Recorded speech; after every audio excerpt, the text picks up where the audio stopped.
Hello, I'm Tony Kearon, and I'm standing to be the Police, Fire and Crime Commissioner for Staffordshire. I'm the Labour and Cooperative candidate. In terms of the skills and the abilities to do the job, I'm a criminologist. I have over 20 years experience of working with police forces, with councils, with police and crime commissioners, with residents groups, with victims and with perpetrators. So I think it's fair to say I've got a pretty broad grounding in the skills that are needed to reduce crime, reduce antisocial behaviour, and to deliver safer communities.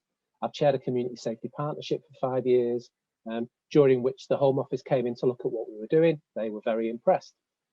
So I think it's fair to say that I have a set of practical skills. One of the questions that people have been asking a lot is about the political role and whether or not there is a place for politics within the PFCC role. And actually, I share those concerns. You have my guarantee. I am not interested in party political punch and judy.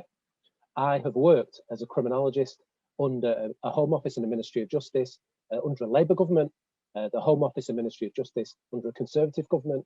I have worked with police and crime commissioners and councils of every political persuasion, and I have worked with countless communities without once being concerned what colour rosette is worn by their local MP and their local councillors. So a vote for me will bring professionalism, a work ethic, and over 20 years experience in exactly the kind of skills that are required to be an effective police, fire and crime commissioner. Thank you. Well, as you already know, my name's Michael Riley, and I'm your candidate, a local candidate, to become the Fire, Police and Crime Commissioner. I actually served in the armed forces for a number of years, 11 in total, and several of those were on active service. Pardon me. After leaving the armed forces, I joined the Ministry of Justice prison service, and I spent 22 years, well, 23 years as an operational prison officer, senior officer, principal officer, and then I managed to pass my exams to become a governor. And I've held many positions around the country in terms of operational delivery, which link into what we're doing at the moment in terms of the PFCC. So I have a good understanding of what the Chief Constable requires and also the Chief Fire Officer. And that's, I think that's very important to understand in any relationship, what they do. The PFCC for me is for me to be able to deliver what the public want, and so that you're happy with the services you get from that delivery. I am someone who is totally impartial, and I don't like two-tier policing at all. And so impartiality is a very strong message I want to get across to people in terms of when they vote for me. I am there for everybody. And I think that's important to understand in terms of who you vote for in the future. So question 1, Stone's dedicated police station was recently sold with plans to convert it into apartments. If elected, what would you do to ensure that Stone has visible police presence to act as a deterrent for criminals? Yeah, that's a really good question. I mean, to be honest, I think we are going to look back in years to come at the wholesale closure of town centre police stations and police posts across Staffordshire, and we're really going to regret that decision. But we are where we are. And in the context of Stone, in terms of what we can do over the next few years, first of all, I would want to make sure that the existing police post in Stone stays there and that it is properly staffed. The second thing we need to think about in terms of making sure that there is a visible police presence, we need to invest again in community policing. Community policing has lost out in recent years, perhaps not surprisingly. The shift has been towards responding to 999 calls, but we need to invest in the return of a regular, visible patrol presence in our communities.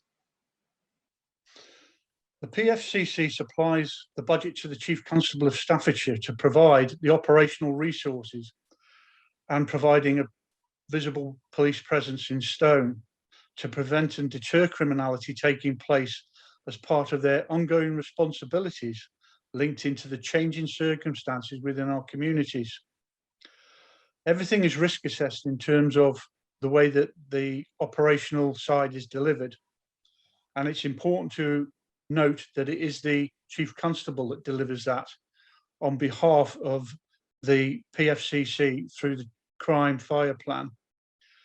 So a presence is actually done by risk assessment in which areas are deemed hotspots and how we can effectively support each community, town or village or city. Question number 2. Time after time, we see a handful of offenders repeatedly arrested for incidents in Stone. However, they continue to be released and continue to reoffend. What can be done to reform these repeat offenders? Yeah, I mean, it's a very common experience. It's a depressingly common experience across Staffordshire, residents that I've spoken to. And I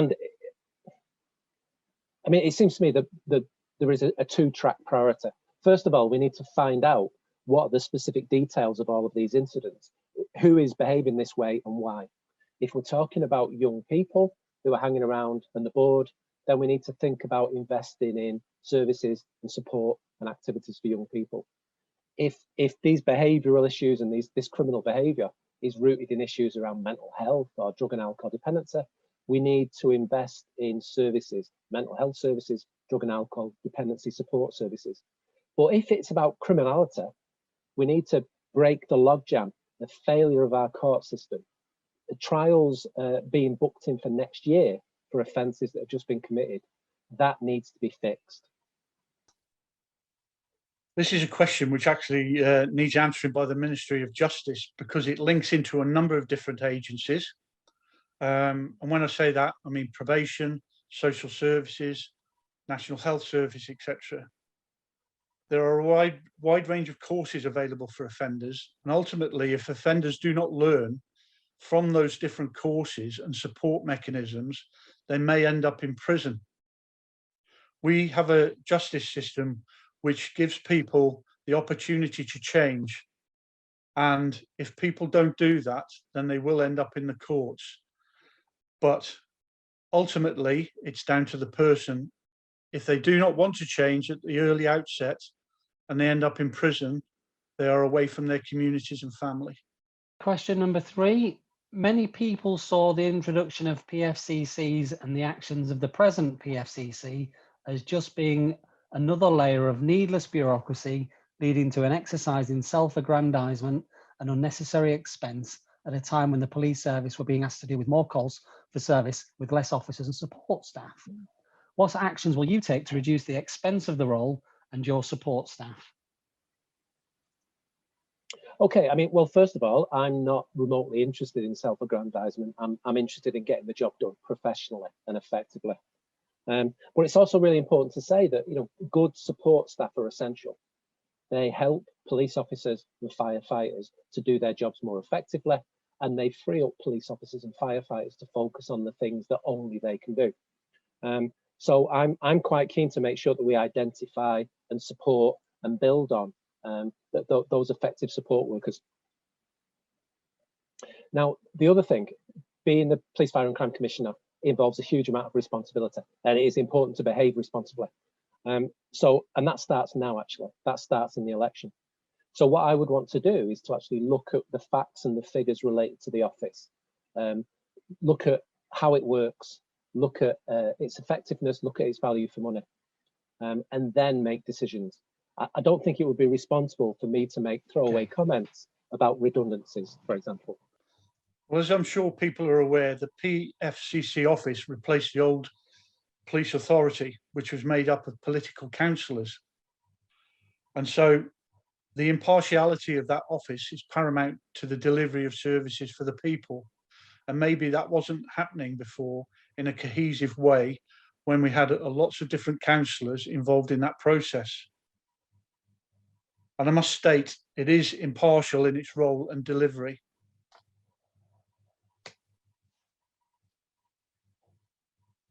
I will always work to reduce the burden to the taxpayer to provide an efficient, effective service to them. It is ultimately up to the communities what they want me to deliver and how much that will cost. And they need to get involved in our PFCC vote so that we can all deliver that together. Question number 4. It would seem locally that the war on drugs is presently lost.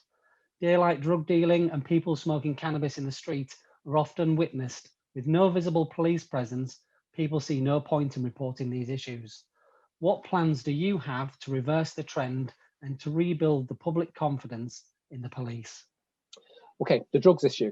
We need to approach this from both ends. First of all, we need to disrupt the activities of these organised crime gangs from outside of Staffordshire that are coming in and dealing drugs and preying on vulnerable young people in Staffordshire. So that's the first thing. At the other end, we approach it from the other end. Drug support services in Staffordshire have been decimated in recent years. We need to invest in those drug services. We need to cut off the supply, but also cut off the demand. So we need to rebuild our drug support and rehabilitation services, because we are really starting to see the problems associated with those cuts over the last 10 years. Now, in terms of rebuilding confidence in the police, I've got a few seconds left. I can't really do justice to that. But it seems to me reintroducing a regular visible police presence in our communities would be a good place to start. Well, I would hope that if people report offences being committed, that they receive a quick, positive response to their concerns. If the system is broken, and in some places I think it is, we don't get that response that's needed. And the one I choose to mention on here is the 101 system. People are very frustrated in how that's being delivered, the time it takes to respond to a call from the public, and then from there, how that is delivered through the operational side of the police. But if the system is broken, then it needs to be fixed. And I can only do that if I'm actually elected as the next police fire crime commissioner. But again, it's the public. I want to do a county survey, and the public will let us know what they want. That is the whole of the county. But we will get the same sort of indications from each area, I'm sure. Question number 5. Stone has a CCTV system that is monitored by Stafford Borough Council. We never see footage from it in police appeals, leading many to suspect that it's either out of action or the monitoring is poor, with resources focused on other towns. What investment should be made in CCTV to allow residents and visitors to feel secure as they move around Stone? Yeah, I must admit, I was really disturbed by this question, the implications of this question. You know, if there is a CCTV system, it has to be monitored, and the footage that's captured on that system has to be used effectively. So if there is any question whatsoever that police officers operating in Stone are struggling to get access to the footage in terms of responding to incidents, but then also in terms of investigating incidents, if there's any breakdown in that flow of communication, that really does need to be addressed as a matter of urgency, because otherwise you've just got some very expensive boxes on poles in various places in Stone Town Centre. So actually, this is, I'm glad this question's been raised. This is something that I would want to look into as a matter of urgency as the newly elected commissioner. I think this is actually a two-part question. The first part of it actually needs a response, I think, from the local authority to answer, because they administer that process. The second part of it is that I would always actually risk assess what the local authority needs to do to help people feel safe.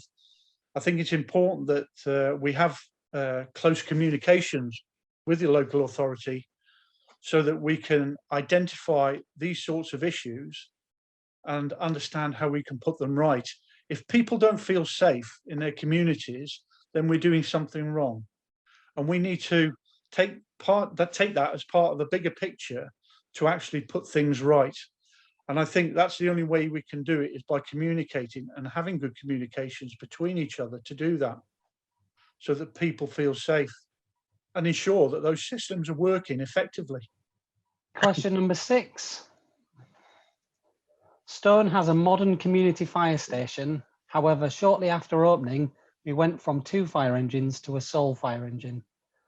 Our fire engine gets sent to places like Longton, Fenton, and other out-of-town areas, leaving Stone without a dedicated fire engine. What would you do to ensure that Stone remains protected from fire-related incidents? Yeah, I mean, there always has been a tradition of appliances from different areas helping out when there's a major incident. But I mean, I've had lots of conversations with firefighters that gives me the sense that this is becoming the norm. The really important and responsible thing to stress is that the system seems to work in general in terms of keeping the public safe. But one of my concerns would be about worst case scenario. What if there's a major incident right up in the north of the county, and a major incident right down in the south of the county, and then a third major incident somewhere slap bang in the middle? So I would want to have quite a serious conversation with the chief fire officer or the staff about making sure we've got enough appliances, about the number of crew on those appliances, to make sure that we can deal with the worst case scenario. As the employer taking over the fire service, it's important that the resources we have are available to a wide range of communities based on a fire service recommendations of risk analysis. I would like to enhance prevention and deterrent actions to educate the public on their responsibilities to support in their local services. You cannot take for granted the service that you have without taking some personal responsibility for it. We all have a part to play in delivering the best service possible to our communities. We can't do that in isolation without your help. And so there's a lot of deterrent and prevention actions needed in terms of how we deliver stuff, and people understanding they have a responsibility to support those services as best as they can as well, so that we are not sending our resources out to unnecessary fires or crimes that shouldn't be happening. Number 7. A number of individuals have orders banning them from the town centre, but with minimal police patrols, they are often spotted in town. What additional measures would you like to see introduced to protect Stone from these individuals? I mean, the important thing is, if you impose a penalty, you enforce it, or don't bother imposing the penalty in the first place. Penalties that are imposed and not enforced make a mockery of the whole process. So I would, in the first instance, I'd want to make sure that there is a prompt response to reports of these breaches of these conditions. And if individuals continue to breach these conditions, it seems to me the next stage would be to back up the enforcement of these through the use of electronic monitoring devices. Let's put tags on these individuals so that we have objective proof when they breach these conditions and when they enter the area. I mean, this does make me quite frustrated. Either implement the penalty and enforce it, or don't bother. We're stuck in this kind of middle point, it seems to me. Actually, that's really quite a good question. And I think what we need to do is look at the issues that we have when we release prisoners into society under the probation service. They have tags fitted. So I think in terms of me as an individual looking at social behaviour of these sorts of people who may be breaking those exclusion orders, we could look at a tagging system as part of that to be able to develop that further, so we know where they're going, what they're doing, and we can take action against that when we know where they are, where they're supposed to be, or where they're not supposed to be. So a tagging system, I think, would probably operate quite effectively in that area. Question number 8. Due to illegal and inconsiderate parking, a number of streets would be difficult for a fire engine to navigate in an emergency. What's the answer to this problem? Yeah, I mean, it seems to me, one of the things I always found quite frustrating is that councils in London were the only councils that had the power to penalise vehicles parked on pavements, for example, and other forms of very antisocial parking. I think those powers, if they're good enough for councils in London, they should be good enough for councils across the country. I think we need a blitz on. We need a sensible blitz. We need a sensible and proportionate blitz. So in those areas where there is a genuine threat to the safety of the public as a result of inconsiderate parking, I think we really do need to crack down on it. I mean, one of the things I would want to explore, the police still have the power to employ traffic wardens, but although no police forces employ traffic wardens anymore. So, for example, I'd want to think about maybe seeing if PCSOs could take on some of the traffic warden powers and actually intervene more effectively and more directly to tackle antisocial parking. Another good question. Well, the DVLA authority is drawing up laws in terms of parking and how people park their vehicles. That needs to be linked into the local authority. Obviously, where people live, it can become congested, but emergency vehicles need access. We all, if any of us are in that situation, we would understand that we need access. A lot of it could be about education, where people park their cars, and about informing them of, you know, the possibilities that an emergency vehicle would need access, whether that be a fire engine, police vehicle, or ambulance. So a lot of it's to do with education, but there are laws in the pipeline to look at parking. Question number 9. Stone is set within a rural surrounding. What do you see as the key issues in fighting rural crime? Key issues in fighting rural crime. I mean, it seems to be one of them is we need a complete revamp of the system around dealing with fly tipping. Too many landowners are faced with ridiculous bills for clearing up waste that's been tipped by not just inconsiderate residents, but organised crime gangs running bogus waste disposal companies, etc. So that's one of the issues. Then we've got a number of issues around forms of illegal hunting, hair coursing, etc. I think they need to be tackled. One of the things that farmers have been saying to me, and people who operate rural businesses, they have real concerns about response times from the police, but also response times from the fire and rescue service. There is a bit of a crisis of confidence, I think, in the police in rural communities and not just in urban communities. So there is a big task ahead. Rural crime is a big problem for a lot of people. We have systems around the country which can locate people's vehicles, called the ANPR system. That can be linked in. There are static positions around the country which we can look at to utilise as part of that process, as well as police vehicles that have it fitted. But we also need to understand the scale of the crime that's being committed. Big pieces of machinery can cost lots of money and disrupt people's lives really badly. So we need to listen to understand what the rural community wants and help deliver that through our police fire crime plan.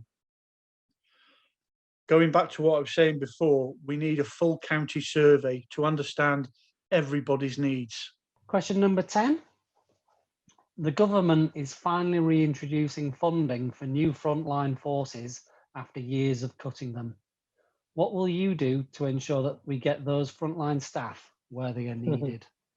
Well, first of all, I think we need to push for a real terms increase. The 20,000 police officers over 3 years is great, but the trouble is 7,500 police officers retire or leave the force every year. So over that 3-year period, 22, 23, 24,000 police officers will leave. So we need a real terms increase. We also need a fair distribution of that funding for extra police officers. Places like Surrey are getting a much bigger share of it than Staffordshire. So Surrey will end up with 15% more police officers than they had in 2010. Staffordshire will end up with 10% fewer police officers than we had in 2010. So our taxes are putting extra police officers on the street. The trouble is, it's the streets of Surrey, not the streets of Staffordshire. So, getting the best bang for our buck partly involves making sure that we get enough bucks, that we get enough of the tax that we already pay back to Staffordshire to fund our police, our fire service and other services.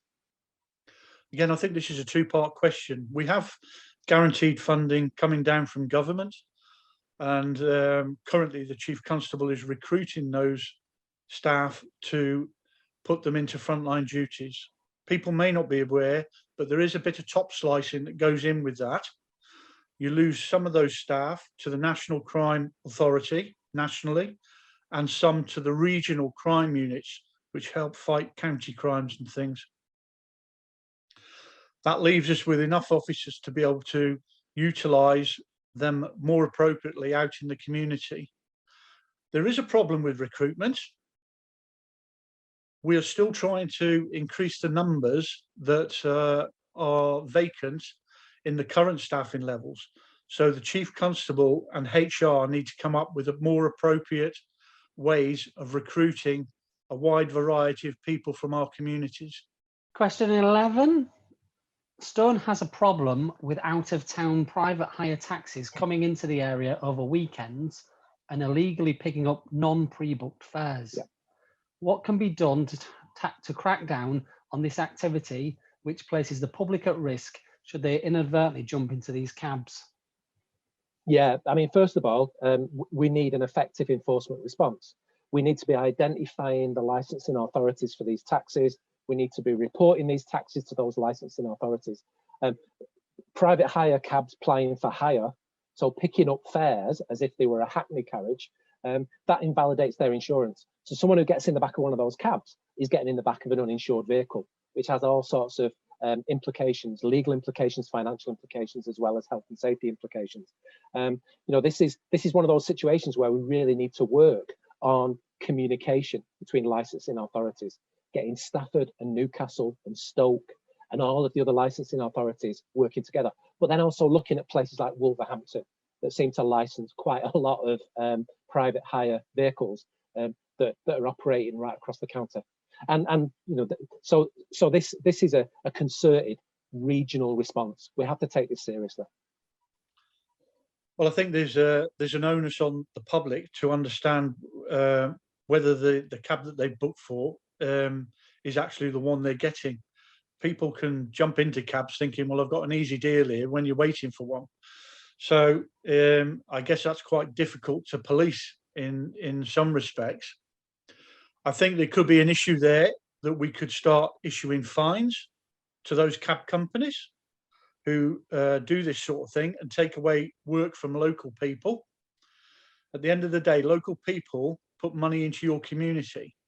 So it could be we look at operating a fine system that would need to be looked at more appropriately with the Chief Constable to see how that could be operated. But again, it's about the public being involved in that process. And a big fine may deter some of these people from doing. Question number 12. Whilst the PFCC directly liaises with the police and fire departments, how would you ensure that local councils, residents and business owners are able to feedback concerns which may not be being passed on? Yeah, I mean, I think that's an area, as a former member of the Police and Crime Panel for Staffordshire, I think it didn't always work as a mechanism for feeding back concerns of residents to the Commissioner. That needs a massive revamp. I would want to be looking at regular meetings. I would want to be holding regular consultative meetings with residents, with business groups, with small businesses, small independent retailers, with supermarkets, but also actually going out and talking to councils. One of the things I would like to do would be to spend a certain amount of time every month actually based in each of the districts. I mean, I would actually like to take it down to parish level and spend time. You know, so I would be the Commissioner present in every single community in Staffordshire at various points across the month and across the year. I mean, the only way you get to hear people's concerns is to go out to people and listen to people and to take them seriously. Well, I think that's a communications issue for the PFCC in terms of what happens at the moment and what happens in the future. As I said before, I think a county survey, along with a police and fire service survey, will give me more information as to what the public really want. And what we need to do is link that into all the statistical information to develop the crime fire plan. I do believe there's a lot of underreported crime in the community, and I think that needs to come out during a survey so we get a real understanding in each area of what the local issues and problems are. I don't think we're getting that at the moment. I think there probably needs to be a better communication system for people to be able to link into the PFCC through their office, but that would be done through the communications department.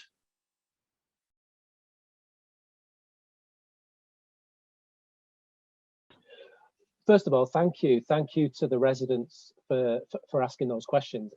I think it is really important that residents keep asking questions, that residents keep holding our feet to the fire, whether we're talking about local councils, whether we're talking about the police, the fire service, whether we're talking about the police, fire and crime commissioner. It is really important that residents hold our feet to the fire and don't let us get away with anything. Keep asking those difficult questions. I appreciate I had to run very quickly through answers to those questions. I had a minute for each. So if anyone wants to ask me any follow-up questions, or they want to get some more detail on my answers to those particular questions, please do feel free to contact me. I am more than happy to have conversations with residents on a one-to-one basis, or with residents groups, or with any other organisations that want to have a conversation. I want this to be the first of many conversations, and I would like it to be much more kind of two-way as well. As Commissioner, I would want to be out there listening to people. I want to see firsthand the issues and the concerns and the problems that Staffordshire residents are facing in every corner of Staffordshire. I want to be a commissioner for every single resident without fear or favour, not hampered by partisan politics. I want to be a commissioner for everybody, whether you voted for me or not, or whether you voted or not. I'm determined to be your commissioner. I'm determined to bring professionalism, to bring a good work ethic, and to bring over 20 years experience of delivering safer communities to the benefit of the people of Staffordshire and the county where I live with my family. So thank you for your questions, and thank you for taking an interest. Well, first of all, I'd like to thank you for listening to me and giving me the opportunity to answer your questions, your local questions for the town of Stone and some of those rural areas. I do appreciate this opportunity. I think what's important is you will be told lots of different things by lots of different people about how they will do things. And I would say I've seen an awful lot of people in my life say they're going to deliver things and they don't actually do anything when they get into office. I am not like that. I am impartial, but I have a very strong feeling about public service and how it should be delivered in an appropriate way. But I really, truly believe that the whole of our community needs an input into our crime fire plans. It's so important. People get left behind. It's okay doing a survey online where people have access to social media and things like that, but not everybody can afford that. A lot of people in deprived areas don't have the resources that other people have in terms of getting their message across. So we need to do that for the whole county and support each other to deliver what we need to do to take things forward. It will allow me, as your PFCC, to properly assess against the statistics what we need from you in terms of that survey to help deliver that service.